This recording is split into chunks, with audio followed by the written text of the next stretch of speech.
All right, yeah, my name is Manreet. I am studying public health with the health management track and a business minor at Oregon State University. Currently, I'm in Portland. How did you get into Invent Oregon? InventOR, so I'm not sure if you're aware, there's a program at Oregon State called Launch Academy. And I was working with my mentor on my ShieldU project, and she is the one who told me about Invent Oregon and really encouraged me to try out for it. That's great. Who is your mentor? Michelle Marie at Oregon State. How did Michelle support you along the way? So she's been working with me since pretty much the beginning. So my idea kind of came around in the summer of last year. I believe in November, I got an email from one of my previous professors about like a pitch competition that was at Oregon State, and like I thought I'd give it a shot, see where it goes through there. So since then, Michelle has been helping me kind of getting into the process, giving me some help, getting me into like Launch Academy, into the program.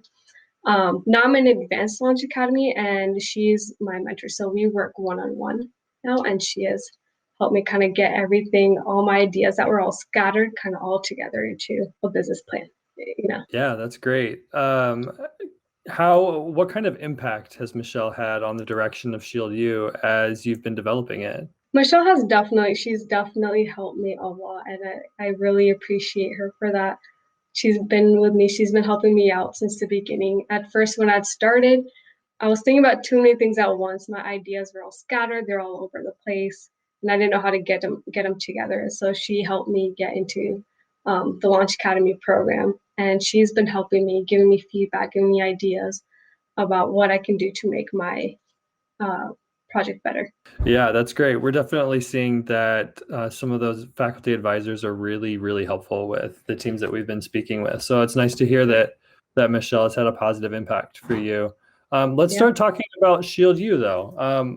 What is ShieldU? So ShieldU, so what I'm creating is a single-use biodegradable face mask. So with this pandemic, we have seen how face mask has become the new normal, and a lot of people prefer to wear those disposable blue face masks, right? Those unfortunately are made of polypropylene, which have a negative impact on the environment.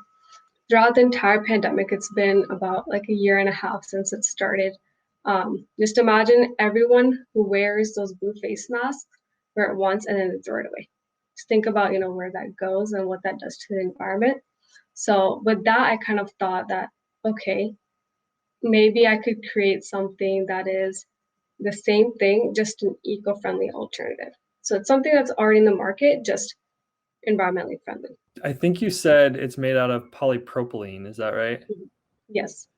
Why is polypropylene problematic? So polypropylene is a type of plastic that's turned into a fiber. So with that, you can just think plastics in the environment and how that is a problem. Yeah, absolutely.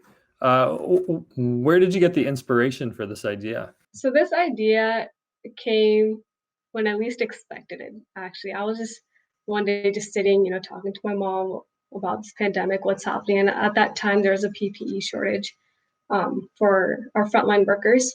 It just it randomly clicked that, oh, biodegradable alternatives. I don't know. It was very random. I did not expect that.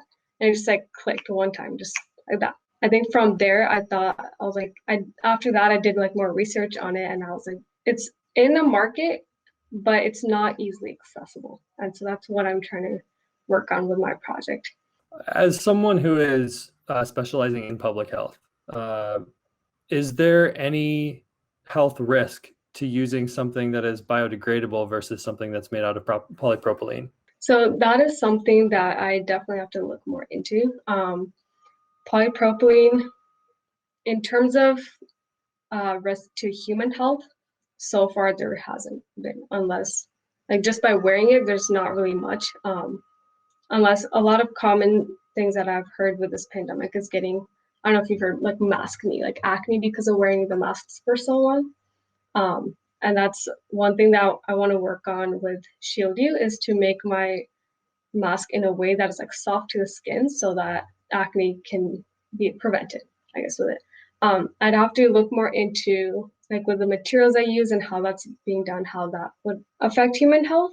But I highly doubt that there will be a lot of risks to it. Do you have an idea yet of what material you expect to use?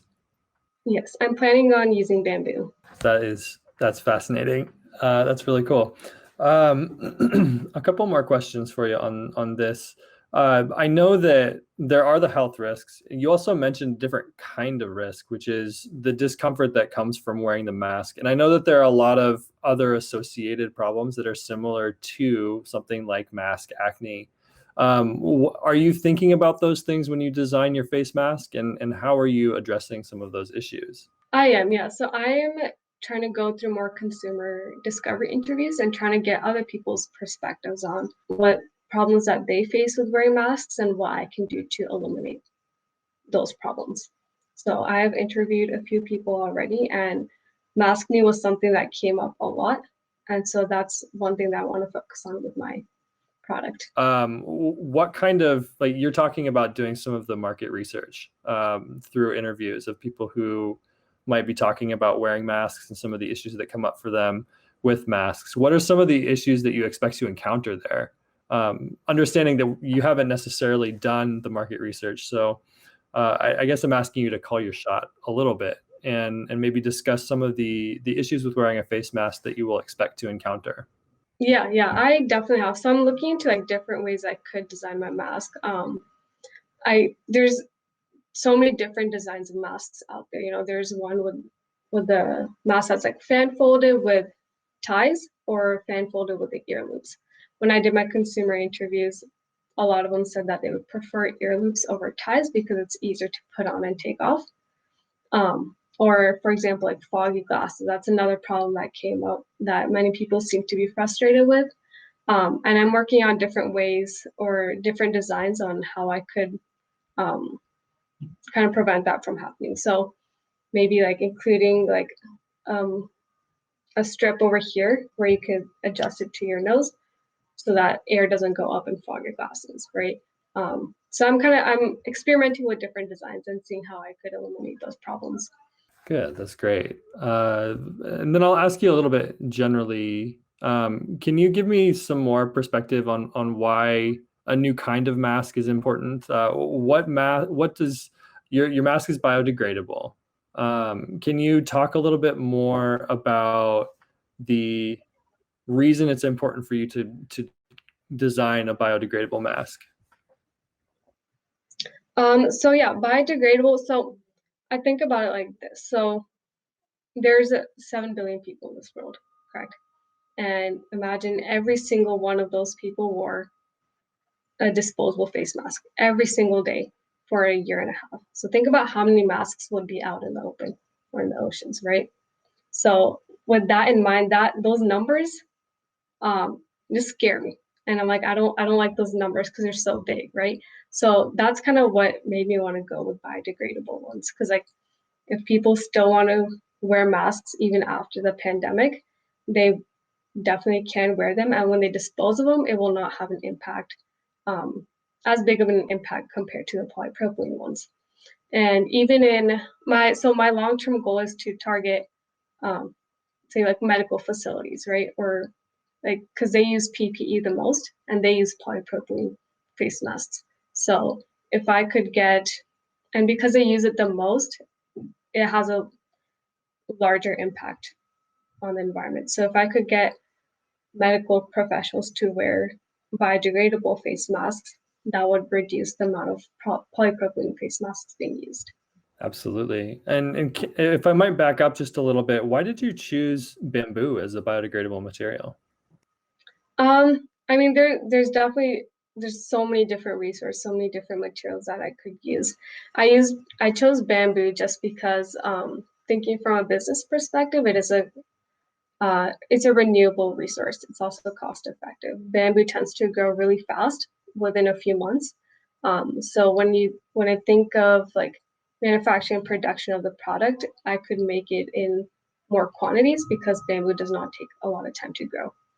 Whereas if you think about there's face masks made out of hemp, which is great, but hemp also takes a lot longer to grow compared to bamboo.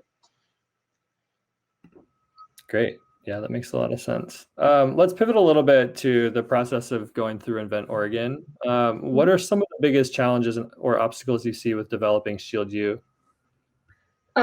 Currently the biggest obstacle I'm facing right now is trying to find suppliers who could provide me with the bamboo fiber. It's hard. There's plenty of suppliers out there who sell bamboo cloths or fibers or fabric, right? But they don't really necessarily have the one that I'm looking for. So in this place where I'm like, I either need to dig deeper, do more research, or I need to create an entire new fabric on my own somehow. So that's one of the biggest challenges I'm facing right now. It's certainly a rate limiting step to have to develop your own fiber.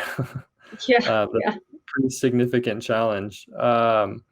Okay, so what do you hope to get out of your experience at Invent Oregon? Out of this experience, I don't know, I look at it as a learning process, right? I'm no expert in business. I'm actually kind of new to this. So even if I don't make it to the top or if I don't win, it's okay. I will use this experience to um, make it better next time. And so I will use these experiences to learn and do better. And one last question for you. What is the most important thing you want the judges to understand about ShieldU? I want One important thing I want the judges to know is I guess that, face masks, even though we're slowly getting out of this pandemic, I think biodegradable face masks is something that is going to be in need, or there will be a continuous demand for this moving forward. Um, for example, if I give you an example, like we noticed that during this pandemic, the amount of flu cases were going down, right? And that's because everyone wore masks and protected themselves and others. So same thing when flu season comes around next year, the year after that, or the year after that, people will know what to do in order to prevent the spread of the flu virus, right? I think this this idea has a lot of potential and can definitely go a long way.